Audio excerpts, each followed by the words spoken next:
আপোনাৰ মোবাইলৰ শেষৰ নাম্বাৰটো কি হয়? 1, 2 নে 3 নে আন কিবা হয়? জানেনে, নিউমৰলজি মতে এই এটা সংখ্যাই আপোনাৰ স্বভাৱৰ কিছুমান বিশেষ কথা প্ৰকাশ কৰিব পাৰে। আপোনাৰ শেষত যিটো নাম্বাৰ আছে সেই নাম্বাৰটোৱে আপোনাক কি কয় জানিবলৈ ভিডিঅ'টো শেষলৈকে চাওক। যদি আপোনাৰ মোবাইল নাম্বাৰৰ শেষৰ নাম্বাৰটো 1 হয়, তেনেহ'লে আপোনালোকে নিজৰ সিদ্ধান্তত বিশ্বাস কৰা এজন ব্যক্তি হয় আৰু লিডাৰশ্বিপৰ কাৰণে আপোনালোকৰ বহুতো বেছি ভাল হয়। লিডাৰশ্বিপ কাম কৰিব আপোনালোকে। যদি 2 থাকে তেনেহ'লে আপুনি শান্তি ভাল পায়, পিচ ভাল পায়, চেনচিটিভ হয় আৰু বহুত বেছি ইম'চনেল থাকে আৰু আনৰ কথা বুজিবলৈ চেষ্টা কৰে।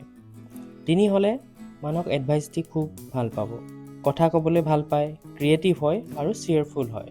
যদি 4 হয় আৰু যদি 4 থাকে, এনেকুৱা মানুহে টেকন'লজি ৰিলেটেড কাম কৰিলে বেছি ভাল, য'ত আপোনালোকৰ ফিজিকেল হাৰ্ডৱৰ্ক নাথাকে, সেই তেনেকুৱা ধৰণৰ কাম কৰিব লাগে য'ত মাইণ্ড ইউজ হয়। যদি আপোনালোকৰ শেষৰ নাম্বাৰটো 5 হয়, তেনেহ'লে আপোনালোকে স্বাধীন প্ৰিয় ব্যক্তি হয়, নতুন বস্তু ট্ৰাই কৰি ভাল পাব আৰু আপোনালোকে এণ্টাৰটেইনাৰ হয়, এজন ফান লভিং গাই হয়। যদি আপোনালোকৰ মোবাইল নাম্বাৰ শেষৰটো 6 হয়, তেনেহ'লে আপুনি ফেমিলি অৰিয়েণ্টেড পাৰ্চন, কেয়াৰিং হয়, মৰমীয়াল হয়, মানুহক ভাল পায় আৰু যাক ভাল পায় বহুতো বেছি ভাল পায়, তাৰ কাৰণে যিকোনো ধৰণৰ কাম কৰি যাবলৈ। শেষৰ সংখ্যাটো 7 হয়, তেনেহ'লে আপুনি গভীৰভাৱে চিন্তা কৰা ব্যক্তি হ'ব পাৰে আৰু আপোনালোক অলপ কনফিউজ থাকে।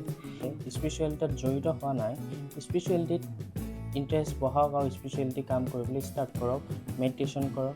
তেতিয়া আপোনালোকৰ যিখিনি ডিচিশ্যন লওঁতে কনফিউজ আহে সেইখিনি ক্লিয়াৰ হ'ব। যদি 8 থাকে তেনেহ'লে আপোনালোকৰ এম্বিচিয়াছ হয়, হাৰ্ডৱৰ্কিং গাই হয়, সফল হ'বলৈ বহুত বেছি এটা দৃঢ় মন থাকে আৰু এনেকুৱা মানুহবোৰে হাৰ্ডৱৰ্ক কৰাৰ পিছত সফল হয়ও। যদি 9 থাকে তেনেহ'লে আপোনালোকে ইম'চনেল হয়, হেল্পফুল হয়, আনৰ বাবে কিবা কৰিবলৈ পালে বেছি ভাল পায় আৰু অলপ খঙালো হয়। ইমানে আছিল।